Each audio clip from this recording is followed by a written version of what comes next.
Life does not answer effort. Life answers words. The right words, spoken daily, draw wealth like a magnet.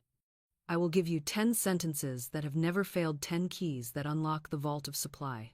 In this lesson, you will learn the 10 sentences of wealth declarations rooted in divine law that cannot fail. If you have tried to earn more and only met with struggle, you will see why. If you have spoken words without power and seen no result, you will discover the missing link. These 10 sentences are not wishing, not hoping, not empty repetition. They are the language of spirit, and when you speak them, wealth must come. By the end of this teaching, you will not only know these sentences, you will know how to make them live. Perhaps you have tried affirmations before, repeating words without change. Perhaps you have worked hard, but your money slipped through your fingers. Perhaps you have prayed but received only silence. I know that discouragement. The world has trained you to beg and doubt. But divine law has no delay and no lack. It responds to words spoken with authority. These 10 sentences are the very commands that open the way. And if you will say them daily, with faith, you will see the proof with your own eyes. In this teaching, I will give you 10 sentences of wealth, and I will show you how to speak them so they work. I will reveal why words of fear cancel words of faith, why some affirmations fall empty while others strike like lightning. You will hear stories of those who used these sentences and saw money come in perfect ways. I will show you how to guard your lips so you do not uproot your good, and how to fill your atmosphere with expectancy until supply rushes to meet you. Stay with me, for each of these 10 sentences is a key. One may open a door for you today, another may dissolve a burden tomorrow, and when you speak them all together, daily, you will see the law move in ways you never dreamed. The treasury of heaven is already yours. These words will open it. Here's something most people completely miss. Life is not shaped by effort, by struggle, by chance. Life is shaped by words. Every word you speak writes itself into your subconscious, and the subconscious is a faithful servant. It carries out exactly what it is told. If you say lack, lack appears. If you say wealth, wealth appears. If you say fear, fear multiplies. If you say faith, faith brings your supply. Your life is nothing more and nothing less than the harvest of your tongue. I say it with all certainty. Your word is your wand. You cannot escape it. You cannot outrun it. You cannot plant thorns and expect roses, and you cannot fill your lips with worry and expect abundance. That is why people pray and see no answer. Their lips speak fear while their heart cries for supply. Their affirmations in the morning are canceled by their complaints at night. They declare one truth and then uproot it with 10 lies. The law never fails, but men and women fail to use it rightly.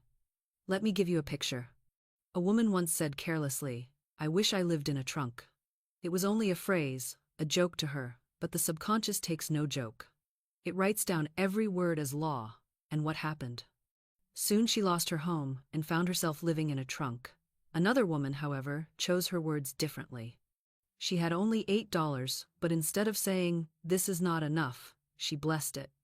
She said, "I give thanks for this money, and I see it multiply under grace." That $8 became hundreds, then thousands. Same law, same world, different words. One cursed her life with idle speech, the other blessed her life with words of faith. Do you see what this means? It means you hold the power of life and death in your tongue.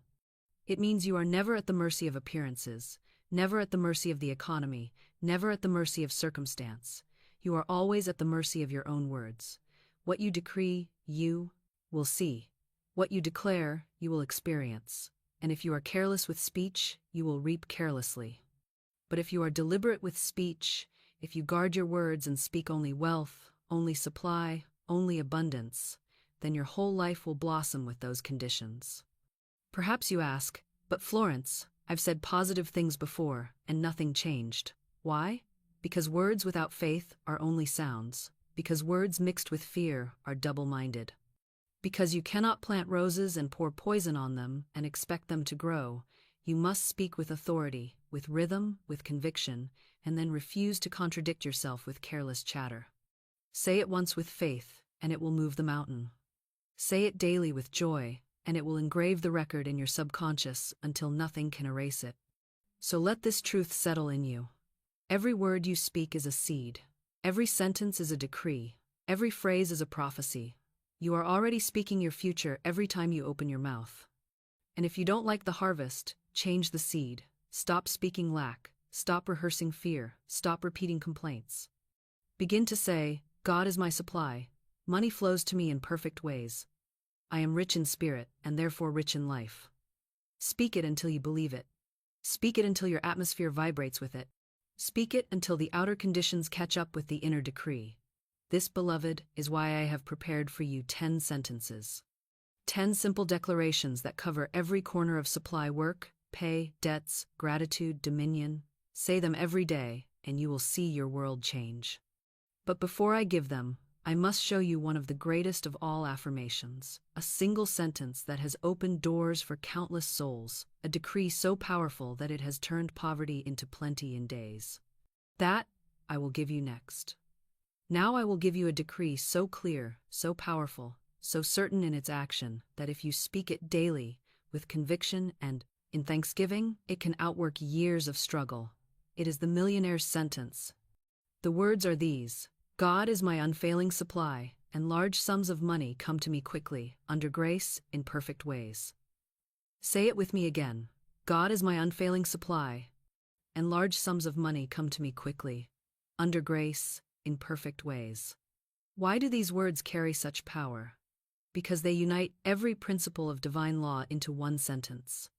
They begin by naming God as supply, not man, not employer, not economy, not family, not circumstance. When you declare, God is my unfailing supply, you lift your eyes from the visible channel to the invisible source. You declare that your wealth is not limited by persons or positions, but flows from spirit itself, endless, immediate, and secure. Then you name what you desire: large sums of money. Not trickles, not scraps, not leftovers, but abundance. You set the law to a high mark, and the law responds to the picture you hold. Then you speak of speed quickly. This cancels delay, it cancels sluggishness, it cancels waiting for someday. And finally, you anchor it in truth, under grace, in perfect ways. This removes strain, removes chance, removes selfishness. It ensures that your wealth arrives with no harm, no debt, no trouble, no loss, but in perfect channels that bless both you and all involved.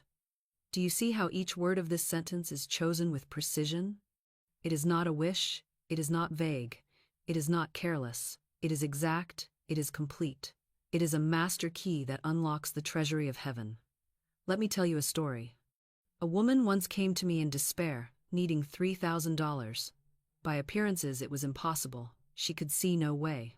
But I told her to begin giving thanks as though it were already hers.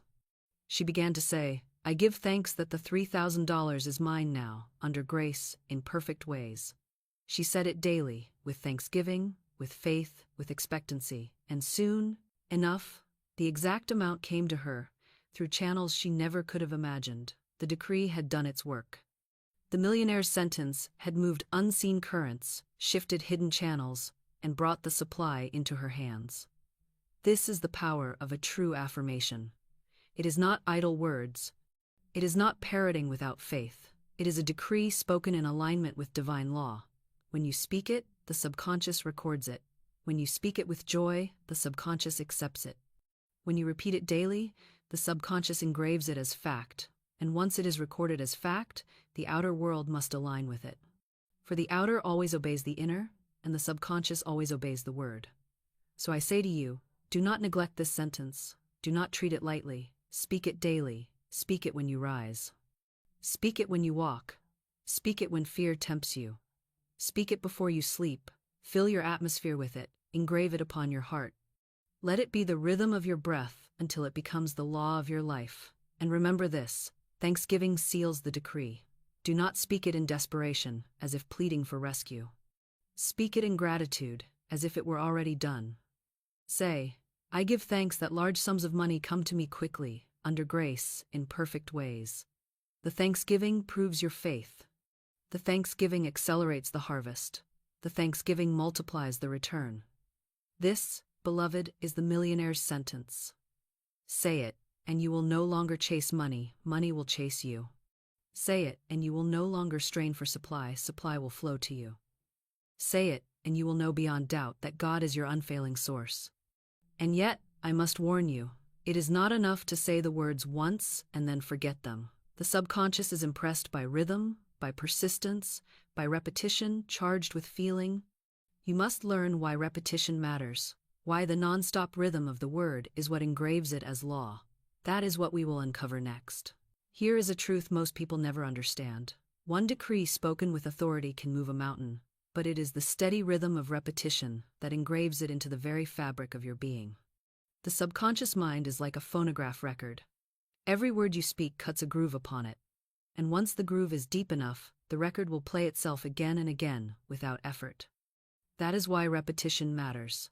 A single affirmation, spoken once with conviction, plants the seed. But repetition waters it, tends it, protects it, until the harvest is inevitable.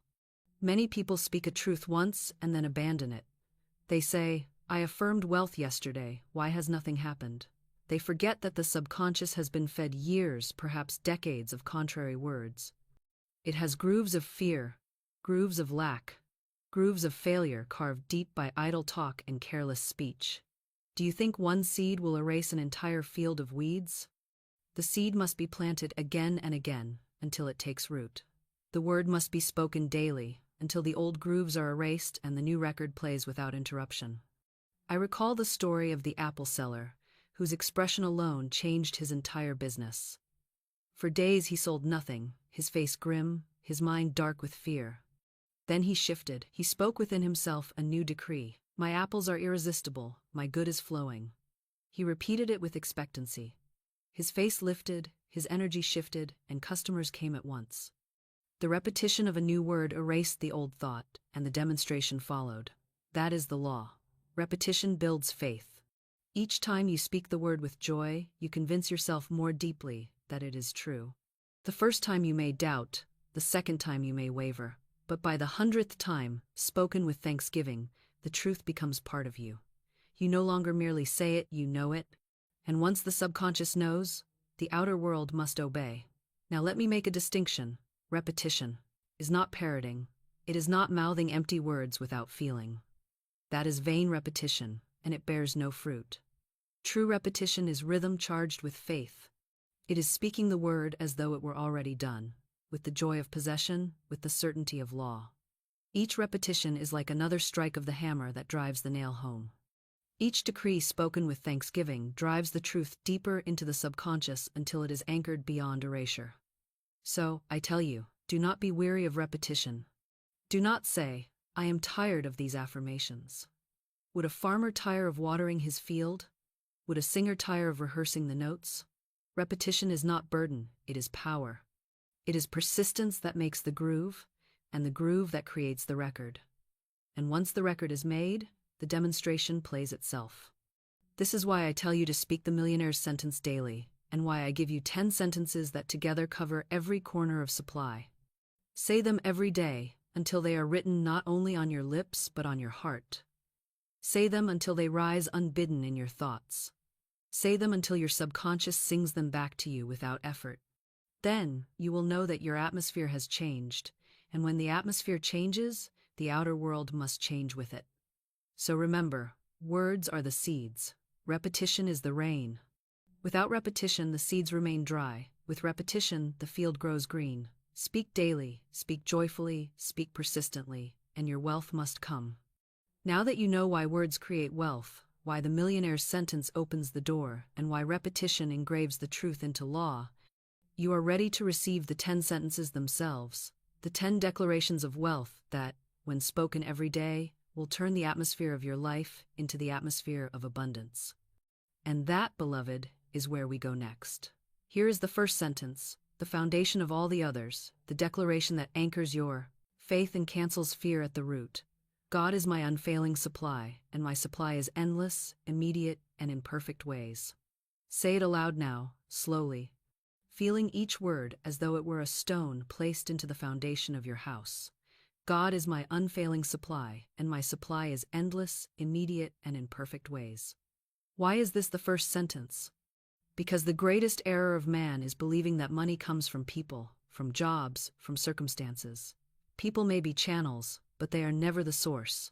Your employer is not your source. Your business is not your source. Even your savings are not your source. God is your source. Spirit is supply itself, and Spirit cannot fail. Spirit is endless. Spirit is immediate. Spirit is perfect. When you anchor yourself in this truth, you are no longer a beggar depending on the favor of man, you are a child of God claiming your inheritance. Do you see the power of each phrase? God is my unfailing supply. That means supply cannot run dry.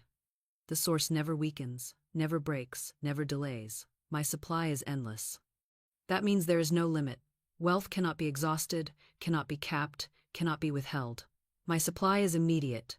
That means it is present now, not someday, not years away.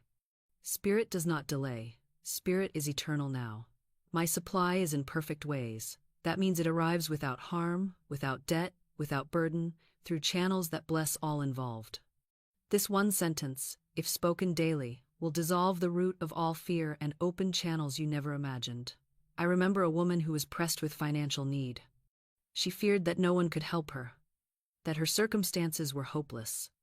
I taught her this sentence, and she began to say, God is my unfailing supply, and my supply is endless, immediate, and in perfect ways.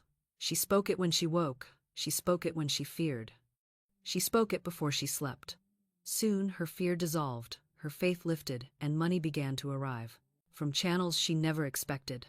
Friends offered help unasked, work appeared unlooked for, gifts came unearned.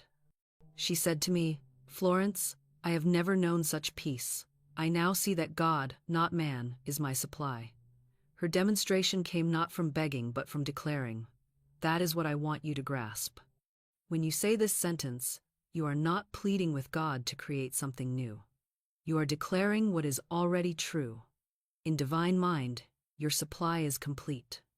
In spirit, your wealth is already given. You are not trying to make God do something, you are aligning yourself with what has always been. The declaration does not create supply. The declaration opens your eyes to it, dissolves fear, clears channels, and allows the wealth already prepared to flow into your hands.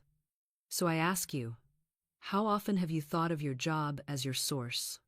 How often have you feared because a client left, or an employer wavered, or a contract failed? Do you not see how fragile that is? If you lean on man, you tremble when man shifts. But if you lean on God, you rest secure, for spirit cannot fail. That is why this first sentence is the anchor.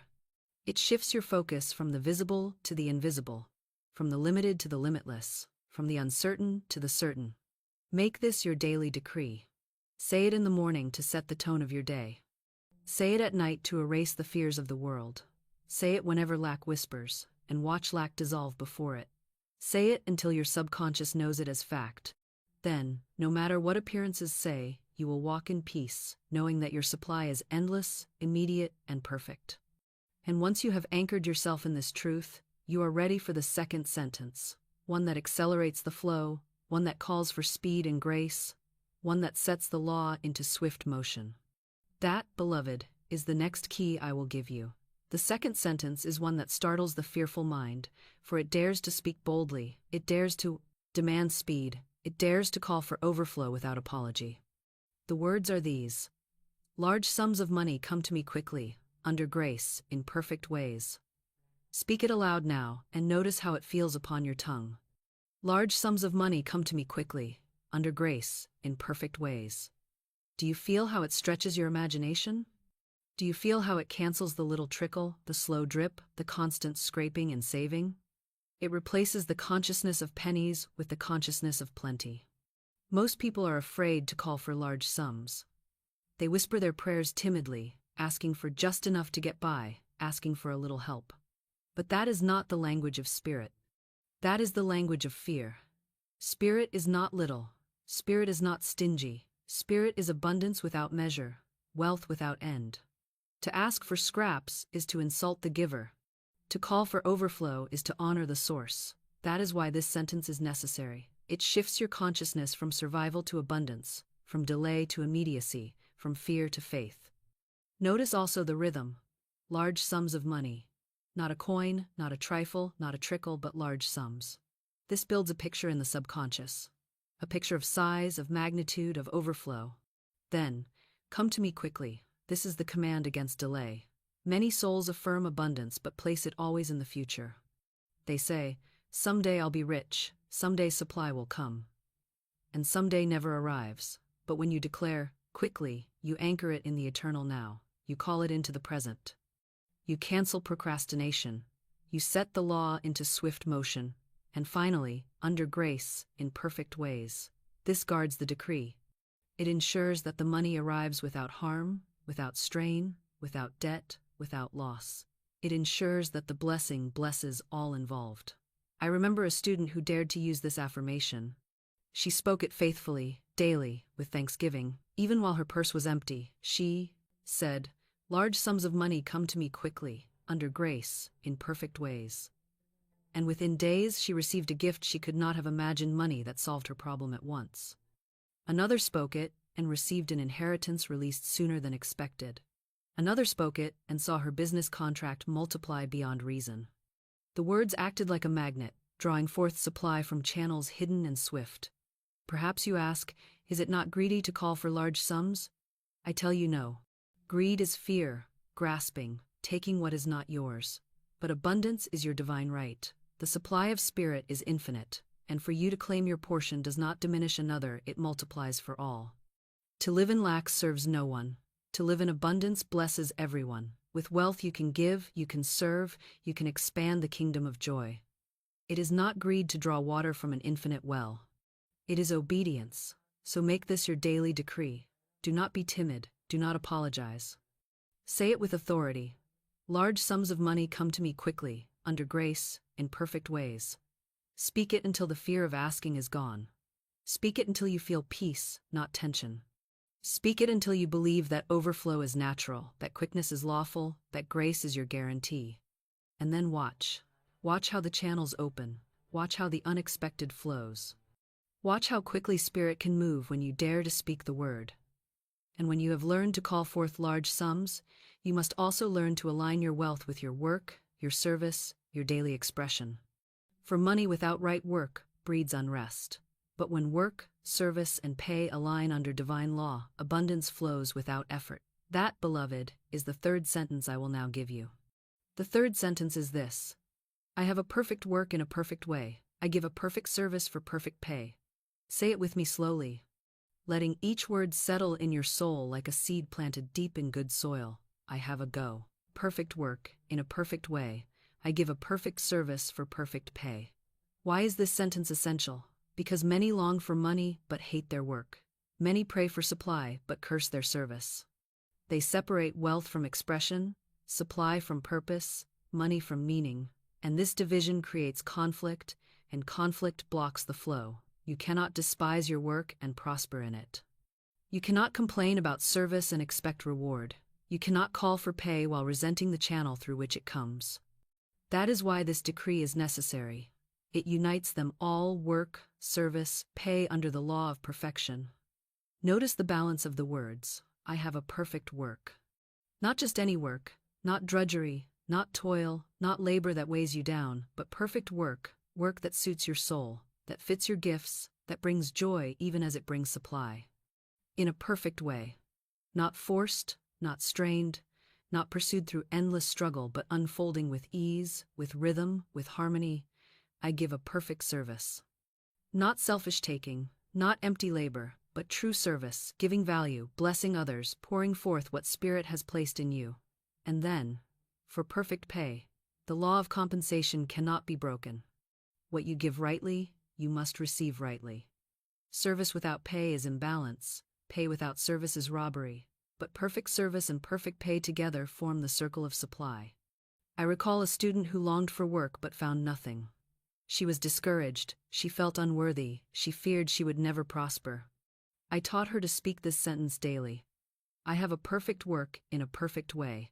I give a perfect service for perfect pay. At first she doubted, but she persisted. She spoke it in the morning, she spoke it at night, she spoke it whenever fear tempted her.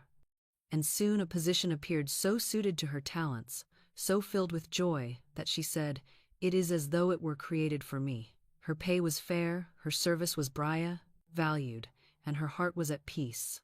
This is the fruit of the third decree. Do you see the pattern? The first sentence anchors you in endless supply, the second accelerates flow with large sums. The third aligns your inner gifts with outer channels, so that what you love becomes what you are paid for. It lifts work from toil into expression. It lifts pay from struggle into reward. It makes life a circle of joy, service, and abundance. Now perhaps you say, "But Florence, my work is not perfect, my pay is not perfect, my service feels unseen." That is precisely why you must decree. Do not describe what is, declare what must be. Say, "I have a perfect work in a perfect way. I give a perfect service for perfect pay." The words will shift your consciousness, the consciousness will shift your atmosphere, the atmosphere will shift your conditions, and soon your outer world will mirror the decree. Speak it until you believe it, and your work will transform, or new work will open. Speak it until you feel peace, and the right pay will appear. Speak it until you rejoice in service, and the law will reward you with abundance. So let this be your daily declaration. You are not made for toil. You are not made for drudgery.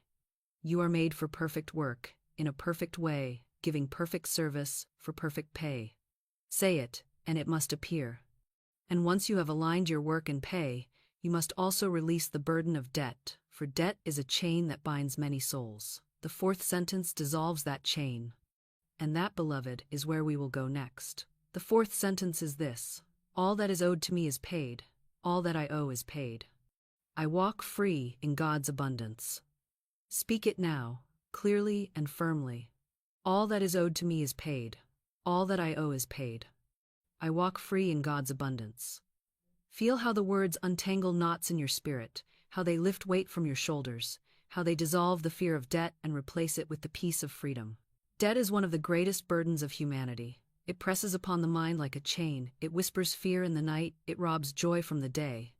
Many souls live under its shadow, rehearsing constantly. I owe this, I owe that, I will never be free. And the more they speak it, the deeper the chain cuts. For the law does not distinguish between a fearful word and a faithful word. It fulfills whatever is spoken with feeling. If you declare debt, you multiply debt. If you declare freedom, you draw freedom. That is why this decree is vital. It replaces the language of bondage with the language of liberty. Look closely at its rhythm. All that is owed to me is paid. This cancels the belief that others can withhold your good. It affirms that every debt, every unpaid wage, every promise unfulfilled is already released to you in divine right order. All that I owe is paid. This cancels the fear of creditors, bills, obligations, and lack. It declares that you are not a slave to man but a child of God, free from bondage. And then, I walk free in God's abundance. This seals the decree, lifting you above fear into peace. You are no longer chained to debt, you are walking already in the wide place of supply. I remember a student crushed beneath the weight of a lawsuit. She trembled, fearing ruin. I told her, "You must not fear the debt. You must not bow to it. Speak this: I cast this burden on the Christ within, and I go free. Speak, all that I owe is paid, all that is owed me is paid. I walk free in God's abundance." She obeyed. She released her fear. She stopped rehearsing defeat. She began to walk as though she were already free. And what happened? The case dissolved in her favor. The debt was cleared. She looked back and said, "The very chain that bound me was the sign of the miracle that set me free." Do you see? Debt is not permanent. It is only a shadow, a record, an appearance. And appearances can be erased by the word the world tells. You, debt is iron, unbreakable. Spirit tells you it is vapor, vanishing before truth. And the truth is this: in divine mind, you are already free. All accounts are balanced. All debts are dissolved. All chains are broken. You must speak it until you believe it, and when you believe it, the law will fulfill it. So, if you are under debt today, do not repeat the story of bondage. Do not rehearse fear. Do not magnify the bills with your speech. Begin now to declare, all that is owed to me is paid. All that I owe is paid. I walk free in God's abundance. Say it when you open your mail. Say it when the world tempts you to fear. Say it until peace replaces anxiety.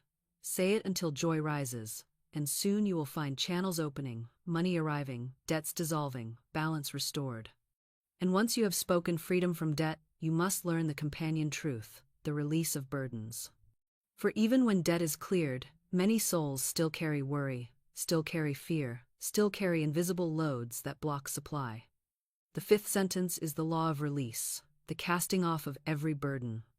That, beloved, is where we will go next. The fifth sentence is one of the most powerful, for it strikes at the very root of worry and fear. The words are these: I cast this burden on the Christ within, and I go free. Speak it now with a deep breath and feel as though you are laying down a heavy load. I cast this burden on the Christ within, and I go free. Why is this decree essential? Because fear and worry block the flow of wealth more than any other force. You may affirm abundance in the morning, but if you spend the day carrying the weight of fear, how will this bill be paid? What if nothing comes? What if I fail? Then you close the very channel you opened. Worry is inverted faith. It is faith in evil, faith in loss, faith in failure. And the law, ever obedient, gives you what you continually dwell upon. That is why you must release it. You must cast it, not carry it. Notice the rhythm of the sentence. I cast this burden. You do not wrestle it. You do not reason it. You do not analyze it. You simply cast it, throw it off, release it from your grasp, on the Christ within.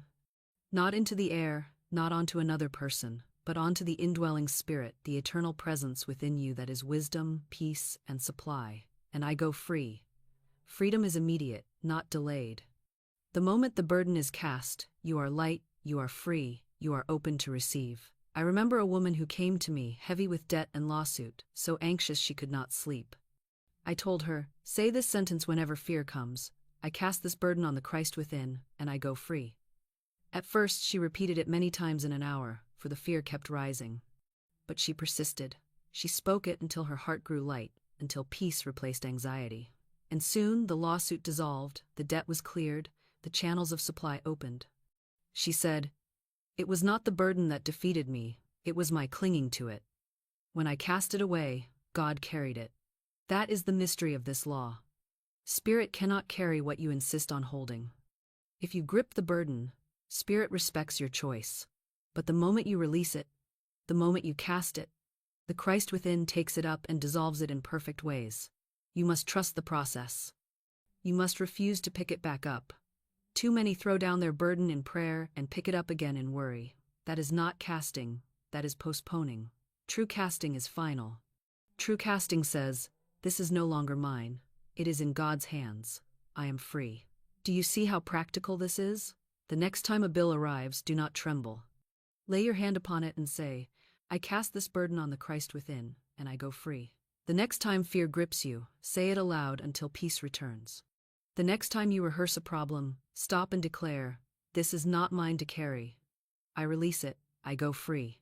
Each time you do this, you degrade, dissolve another block, you open another channel, you make space for supply to flow.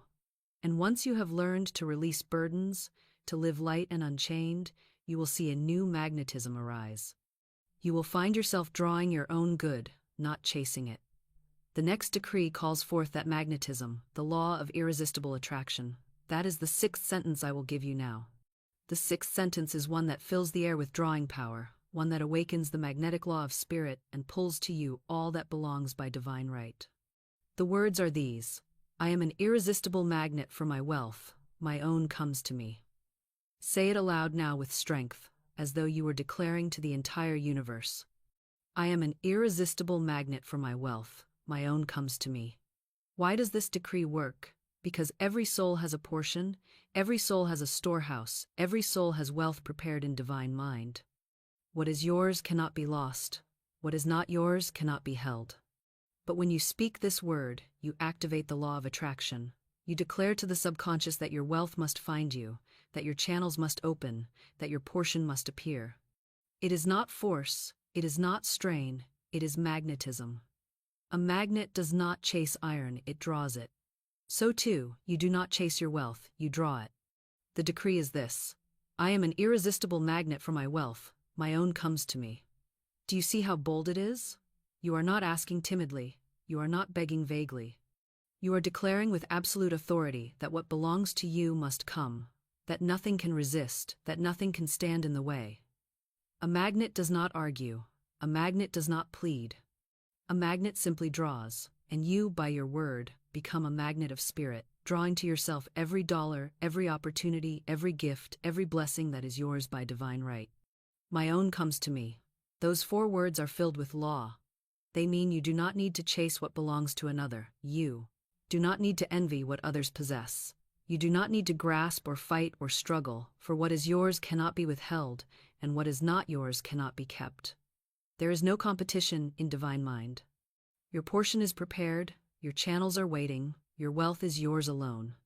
Speak it until you know it. My own comes to me, and you will find that what once seemed out of reach will begin to move toward you, as surely as iron filings rush to a magnet. Let me tell you a story. A woman once came to me, weary and fearful. She said, "Florence, I need money, but every door is shut. I have no work, no family to depend upon, no way to receive." I taught her this affirmation. I am an irresistible magnet for my wealth. My own comes to me. She spoke it with rhythm, with joy, with persistence. She said it until she could feel the truth of it vibrating in her bones. And soon, money came to her, large sums. From unexpected channels, people she had not heard from in years remembered her. Opportunities that seemed dead opened again. She said to me, "I did not run after money. Money ran after me." The law had answered her word. This is why I tell you, do not chase, do not strain, do not beg, speak your magnetism. Declare your attraction. Say it daily. Say it boldly. Say it when you feel lack trying to whisper. Say it when doubt rises. Say it when you wonder if your portion will ever appear. Each time you speak, you strengthen the current. Each time you repeat, you increase the pull. And soon your atmosphere is so charged that wealth cannot resist, it must come, for the decree has made you irresistible. Do not be deceived by appearances if they look barren. A magnet does not see iron and then decide to work. It works whether or not the iron is visible. Your word works whether or not the money is in sight. Trust the unseen. Keep speaking the decree. And remember this. Your own comes to you. Not someone else's, not what belongs to another, but your own, prepared for you, reserved for you, perfectly fitted to you. This removes envy. This removes fear. This removes competition. It sets you free to rejoice when others prosper, knowing that their prosperity does not diminish yours. The storehouse is infinite, and your portion is certain. So hold this sentence close. I am an irresistible magnet for my wealth. My own comes to me. Say it until you feel the pull within yourself. Say it until the atmosphere around you vibrates with it. Say it until you can no longer imagine chasing wealth, for wealth is already chasing you. And when you know this magnetism, you must also know another truth. Nothing is ever lost. Even if something appears to slip away, even if you think you have lost your portion, Spirit always brings its perfect substitute. That is the 7th sentence, and it will open your eyes to the law of substitution. Where there is no loss, only exchange for the greater. The 7th sentence is this. There is no loss in divine mind. What is mine by divine right is never taken from me. Speak it slowly, letting it dissolve the shadows of fear within you. There is no loss in divine mind. What is mine by divine right is never taken from me. Why is this decree so necessary? Because loss is one of the greatest lies of appearances. The world says, "You have lost. You had it, and now it is gone. You are weaker, poorer, diminished." But I tell you, in spirit there is no loss. What appears as loss is always substitution. If something departs that was not yours by divine right, something better takes its place. If something is withheld, it is only so that its perfect equivalent may arrive. Nothing truly yours can ever be stolen. Nothing prepared for you can ever be denied. What is yours by divine right will remain, and what departs is only making space for something greater. Think of it, the law of God is perfect, and perfection admits no waste. If an opportunity closes, it is because a better one is opening. If a relationship ends, it is because the true one is prepared. If money slips away, it is because another channel is waiting. Divine mind does not subtract, it substitutes. It never takes without giving. It never empties without filling. It never diminishes, it only multiplies. This is why you must speak this decree, especially when appearances scream of loss. I recall a student who clung to a man, whom I will call A, B, and she loved him, but he was not hers by divine right. He mistreated her, neglected her, and still she held on. When at last he departed, she was filled with grief. I told her, "Do not fear. Say instead, there is no loss in divine mind. What is mine by divine right is never taken from me. If A, B, is not the one, his equivalent will appear." She spoke it faithfully, though her heart ached, and soon another man entered her. Life kind, loving, faithful, the true companion prepared for her. They married, and she said, "Florence, had A.B. stayed, I would have missed the man who was truly mine." Loss was revealed to be substitution. The false departed, and the true arrived. That is the law. When you lose something, do not cling in fear. Do not say, "All is lost." Say instead, "There is no loss in divine mind. What is mine by divine right is never taken from me. Its perfect equivalent now appears." Then watch. The space left empty will soon be filled. The vacancy will soon be occupied by the true. The closed door will soon reveal another, wider and brighter. Do you see the peace this brings? You no longer fear change. You no longer mourn appearances. You no longer tremble when something departs. You rest secure, knowing that spirit never subtracts, only substitutes. You know that nothing can leave your life except that which does not belong, and nothing can enter except that which is yours. What freedom this is! You are no longer chained to loss, no longer ruled by fear, no longer deceived by appearances. You stand anchored in truth. There is no loss in spirit, so I charge you, speak this sentence whenever you face endings. When a job closes, say, "There is no loss in divine mind." When money slips away, say, "What is mine by divine right can never be taken." When relationships end, say, "Its perfect equivalent is on the way." Do not mourn, rejoice. For endings are signs of new beginnings, and what appears as subtraction is always multiplication in disguise. And once you know that loss is an illusion, you are ready to embrace the greatest multiplier of all, gratitude.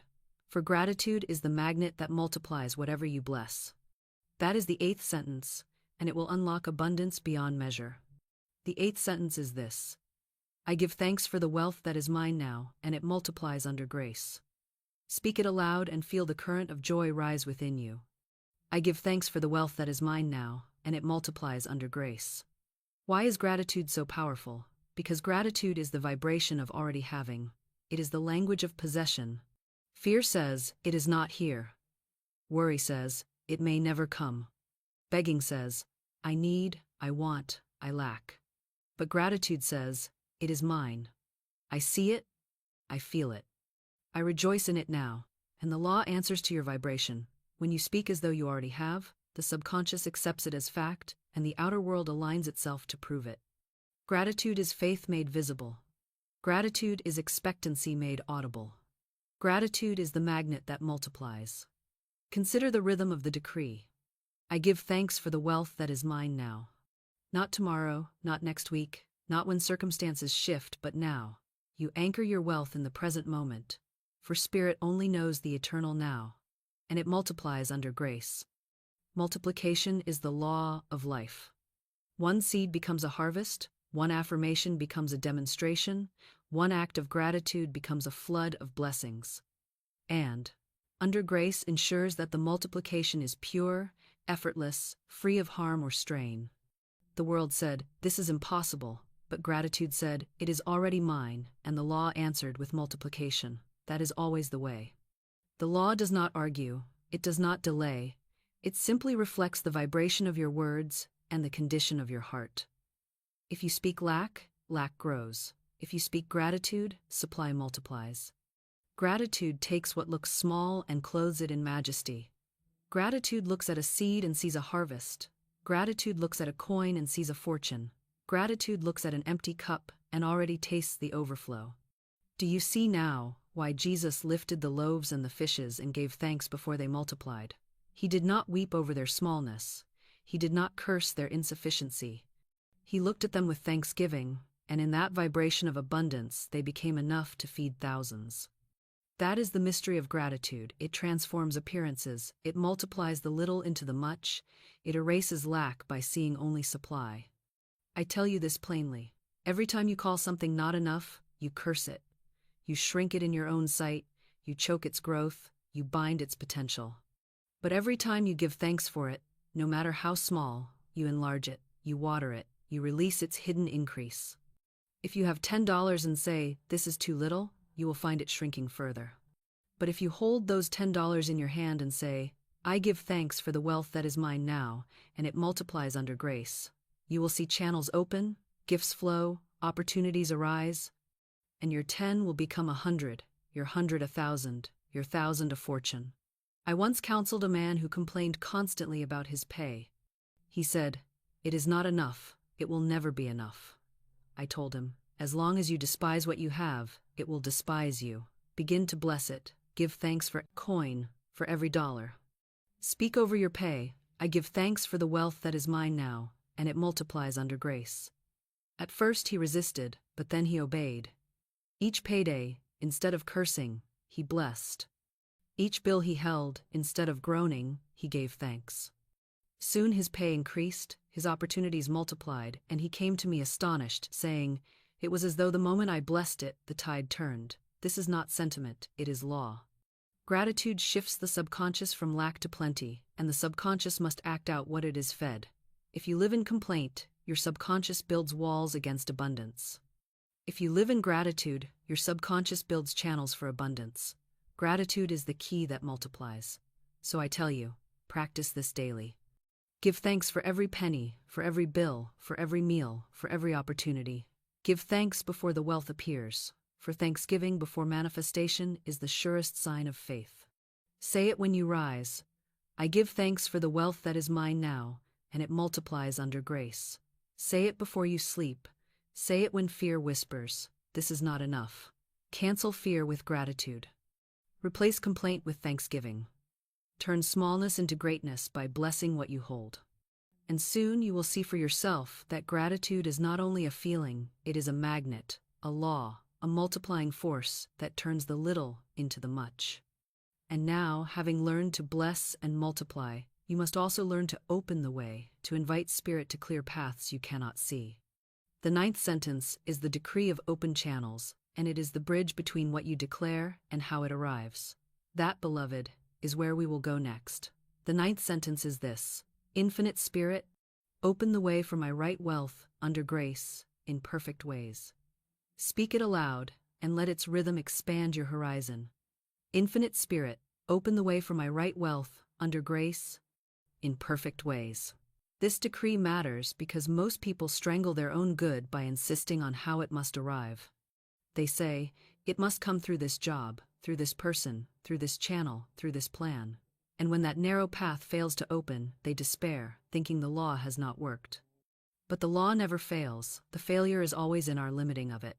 Spirit has 1,000 ways where you can see none. Spirit has channels hidden, resources unknown, instruments prepared long before you spoke your word. And when you declare, "Infinite Spirit, open the way," you release the law from your small conditions. You free it to work in vast, surprising, effortless channels. Infinite Spirit. These words place your request in the limitless, not in the narrow. You are not calling on man, not calling on money, not calling on appearances. You are calling on the infinite, the boundless, the inexhaustible. Open the way. These words are command, not plea. They dissolve obstacles, they clear paths, they create doors where walls once stood. For my right wealth.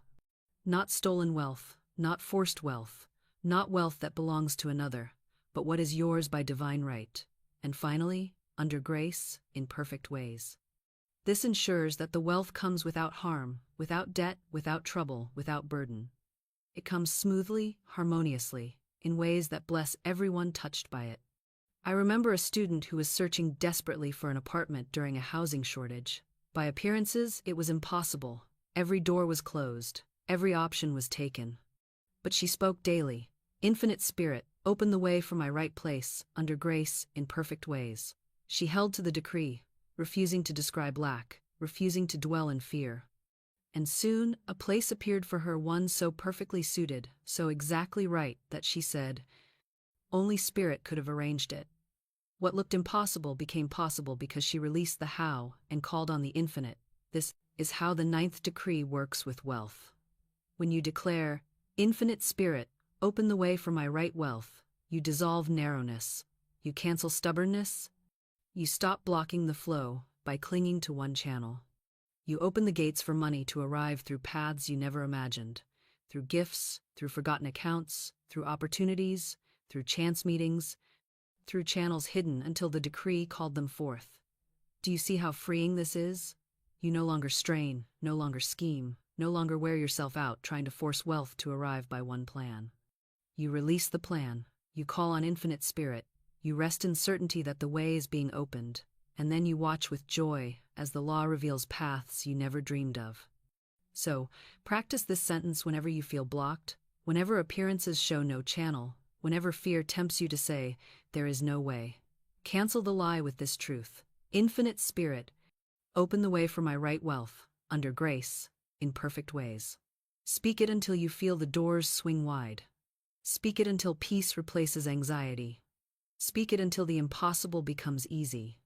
And once the channels are open, once the wealth begins to flow, you must hold the crown truth, the final decree. That money is not your master, but your servant. That you are to walk in dominion and never bow to gold. That, beloved, is the 10th sentence, the seal upon all the others. The 10th sentence is this: I walk in dominion, money serves me. I never serve money. Speak it aloud with poise, as one who rules, and not as one who begs. I walk in dominion, money serves me. I never serve money. This decree is vital because even after wealth begins to flow, many souls still fall into fear. They say, "What if I lose it? What if it disappears? What if I cannot keep it?" And in those words, they bow to money, they make money their master, they chain themselves again to the very thing they sought to be free of. You must remember always, you are not created to serve money, you are created to rule with money as your servant. Spirit is your source, wealth is your instrument, and you are the master. Consider the rhythm of the words. I walk in dominion. This is not crawling, not clinging, not cowering, it is walking, upright, calm, steady, as one who knows their authority.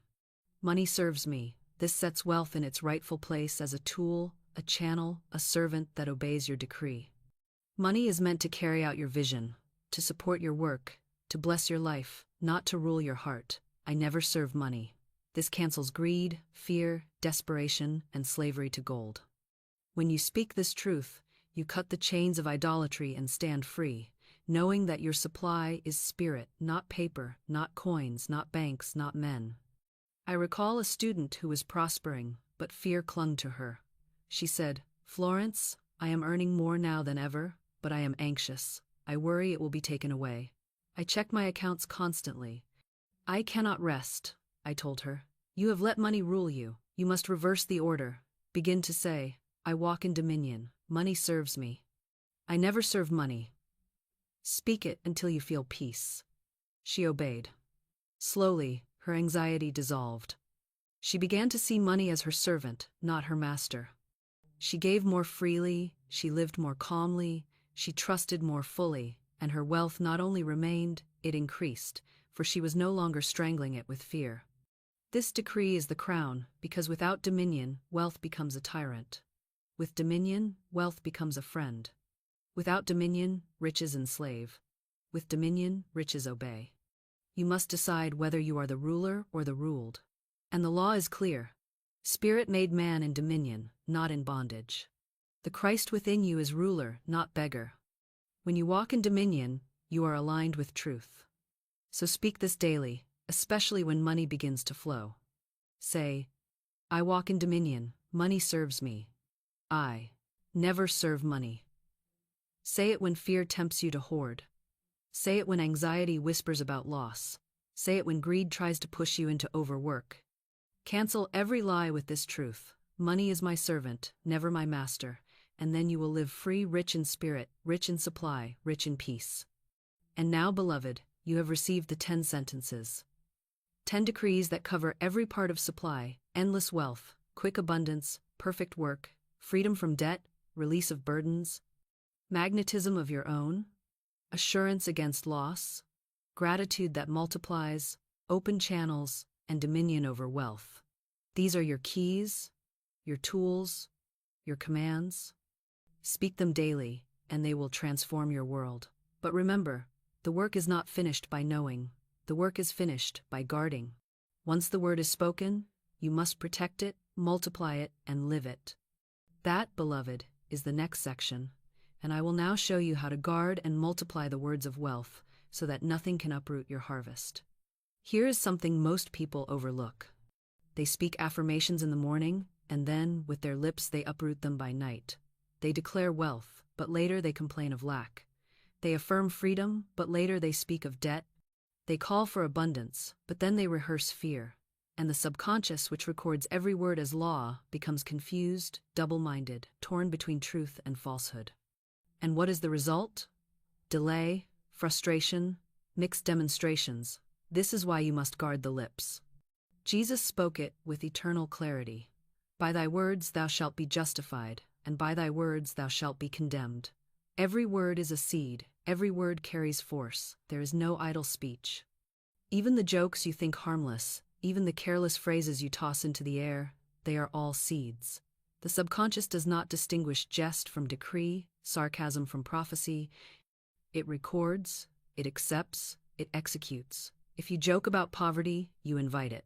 If you complain about bills, you multiply them. If you sigh, nothing ever works for me, the subconscious answers, as you wish. That is why you must set a watchman at the gate of your mouth. I once counseled a man who faithfully affirmed abundance. He spoke the sentences, he gave thanks, he declared freedom. But at dinner each night, he poured out his fears to his family. He told them how business was bad, how opportunities were scarce, how money was tight. He did not realize that he was planting weeds in the very field where he had sown golden seed. I told him, stop rehearsing failure, guard your lips, speak only what you want multiplied. Do not let complaint pass your tongue. He obeyed. He ceased the careless talk. He refused to describe lack. He spoke only of abundance, even when appearances denied it. And soon his affairs shifted. Opportunities returned, money flowed, and he prospered. The watchman at the gate had saved the harvest. Do you see how serious this is? Many of you are faithful in your affirmations, yet careless in your conversations. You water the field in the morning and poison it by noon. You declare truth in secret and deny it in public, and then you wonder why your demonstration tarries. But the law is exact. Every word counts. Every phrase multiplies. Every idle sentence builds or destroys. So what must you do? You must guard the lips. Refuse to speak of lack. Refuse to describe trouble. Refuse to give voice to fear. If appearances rise, do not name them as final. If bills come, do not rehearse their weight. If obstacles appear, do not magnify them with your words. Instead, bless them, call them dissolved, declare them as signs of supply. Hold your tongue when tempted to complain, and instead say within yourself, God is my unfailing supply. Large sums of money come to me quickly, under grace, in perfect ways. This is guarding the lips, not silence in fear, but speech in truth. It is not enough to plant the 10 sentences. You must protect them. You must refuse to let thorns of idle talk choke them. You must stand as a watchman at the gate of your mouth, allowing only words of truth to pass. And when you do this, your harvest will come quickly, unhindered, unspoiled, full. So let this be your daily practice. Before you speak, ask, do I want this multiplied? If yes, speak it boldly. If no, be silent. Let every word be seed for wealth, not seed for lack. And soon your entire atmosphere will be filled with the fragrance of abundance. And once you have guarded your lips, you must also learn the law of multiplication through gratitude. For guarding prevents loss, but gratitude brings increase. That is the next decree we must unfold together. Guarding your lips keeps the harvest safe, but gratitude multiplies it. Gratitude is not merely courtesy, not merely polite words, it is a force, a vibration, a law. The decree is this: I give thanks for the wealth that is mine now, and it multiplies under grace. When you say those words, you ignite increase, for gratitude is the proof of faith. Gratitude is the sound of expectancy. Gratitude is the language of possession. You cannot thank for what you do not believe you have. You cannot rejoice in what you doubt will come. So when you give thanks, even before the manifestation is visible, you are declaring to the subconscious, "It is done. I have received." And the law, obedient to that vibration, rushes to prove you right. I recall the story of a woman who had only $8 to her name. By appearances, it was small, insignificant, even laughable. Most would have said, "This is not enough." Most would have cursed it, despised it, feared it. But she understood the law. She took those $8 in her hand, and she blessed them.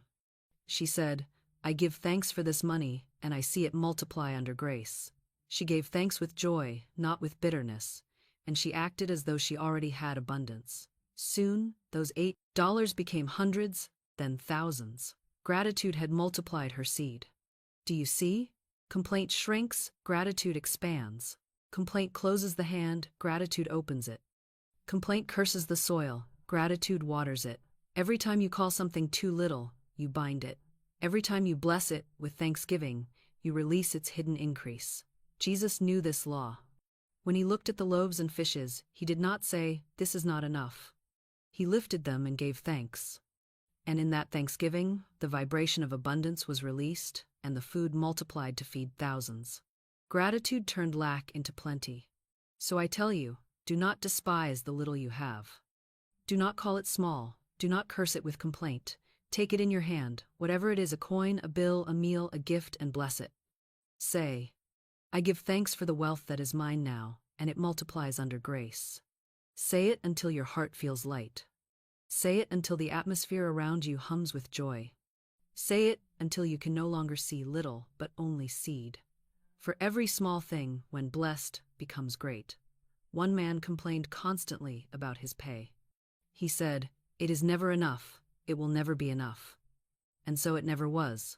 I told him, "You must bless it. You must give thanks for it. You must see it multiply under grace." He obeyed.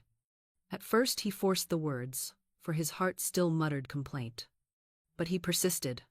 He blessed his pay each week, saying, "I give thanks for the wealth that is mine now, and it multiplies under grace." And soon, his pay increased, opportunities opened, and money flowed more freely. Gratitude had loosed the channels, so I charge you, practice gratitude not after you receive, but before. Gratitude before manifestation is the seed of manifestation. When you give thanks in advance, you declare that the matter is settled, that the law is working, that the supply is yours already. This is faith made audible. This is abundance made visible. And the law must answer. Make this a daily habit.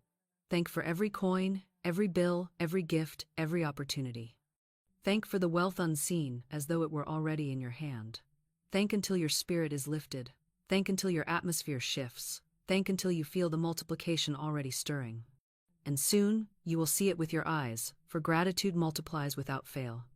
And once you have learned to multiply with gratitude, you must also learn to live in the end, to act as though you already received, to walk in expectancy, to prepare the ditches before the rain falls. That is the final practice, the closing step of this section, and it is where we go next. The third key to guarding and multiplying your wealth words is to live in the end. The decree is not always spoken in words alone, it is spoken in your actions, in your choices, in the way you carry yourself. The sentence of this law is this: I act as though I already received, and I live in the joy of possession now. Why is this so powerful? Because spirit responds not only to what you say, but to the vibration in which you live. Words plant the seed, gratitude waters it, but action proves your expectancy. When you act as though you already received, you engrave the record even deeper in your subconscious, and the outer must conform. The subconscious does not argue. It accepts pictures, it accepts rhythm, it accepts patterns. And if your words say, "I am rich," but your actions say, "I am poor," the subconscious sees conflict and delays the harvest. But when your words say, "I am rich," and your actions match, the whole of your being is in harmony, and supply cannot be withheld.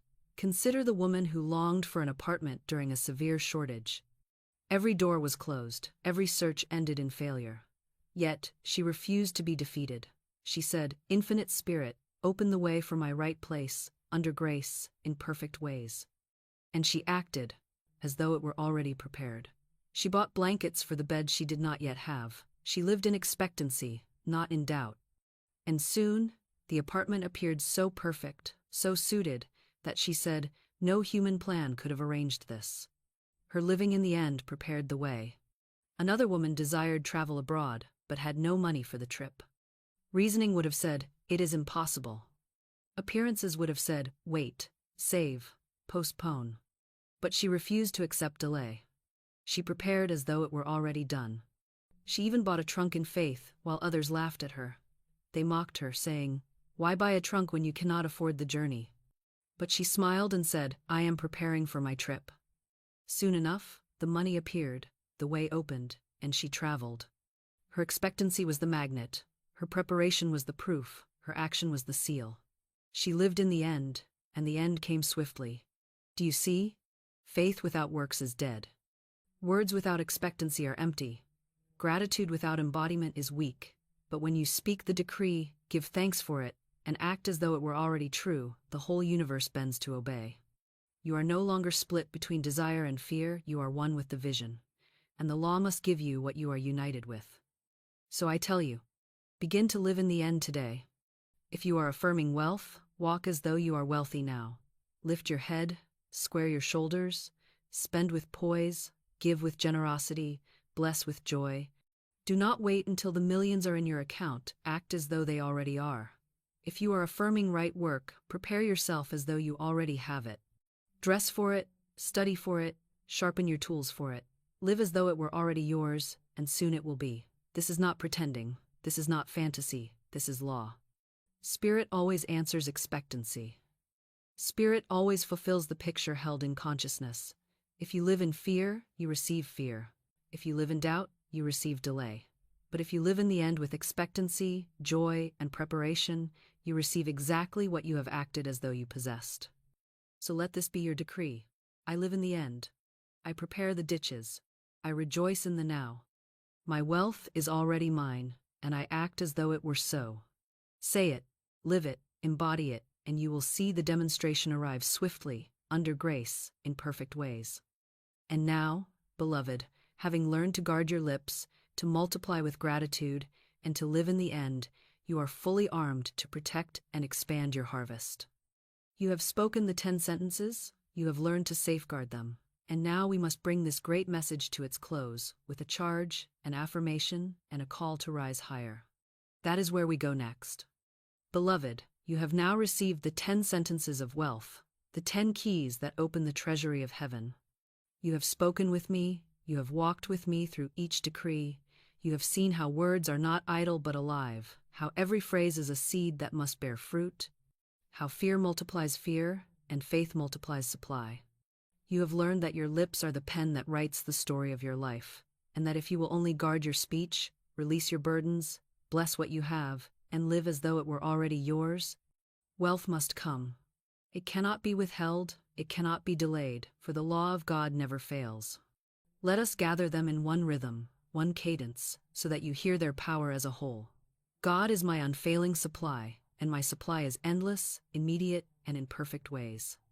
Large sums of money come to me quickly, under grace, in perfect ways. I have a perfect work in a perfect way. I give a perfect service for perfect pay. All that is owed to me is paid. All that I owe is paid. I walk free in God's abundance. I cast this burden on the Christ within, and I go free. I am an irresistible magnet for my wealth, my own comes to me. There is no loss in divine mind. What is mine by divine right is never taken from me. I give thanks for the wealth that is mine now, and it multiplies under grace. Infinite Spirit, open the way for my right wealth. Under grace, in perfect ways, I walk in dominion. Money serves me. I never serve money. These are not empty words, they are living decrees. They are spiritual laws spoken into form. If you will take them into your mouth daily, if you will charge them with faith, if you will repeat them with joy and expectancy, they will engrave themselves into your subconscious, and the outer world will be forced to reflect them. Life must obey the word. Money must obey the word. Wealth must obey the word. But remember, your work is not to chase, not to beg, not to strain. Your work is to speak, to guard, to give thanks, and to live in expectancy. The moment you take your eyes off appearances and fix them on truth, the moment you refuse to curse your portion and instead bless it, The moment you live in the end instead of waiting for it, you are free. Your supply is already prepared, your wealth is already yours. Your demonstration is already complete in divine mind. You are simply speaking it into form. So I give you one final affirmation to seal this message in your heart. Say it now. I speak the words of wealth. I guard them. I rejoice in them. And money comes to me quickly, under grace, in perfect ways. Speak it until your heart sings. Speak it until your atmosphere glows. Speak it until the outer world aligns with the inner decree. And when it does, and it will, you will look back and say, these 10 sentences have turned my life from poverty to plenty, from fear to faith, from struggle to supply. But, beloved, do not stop here. For there is one more decree, a hidden master affirmation that lies beyond the 10. It is the secret that not only brings money, but multiplies it beyond measure, that accelerates supply until it comes suddenly, swiftly, as though overnight. In my next message, I will reveal that hidden decree. Do not miss it. Click now and discover the master key that makes wealth not only arrive, but overflow. The word has been spoken. The law is set in motion. The harvest is certain. Guard it, bless it, live in it, and soon you will hold it in your hand.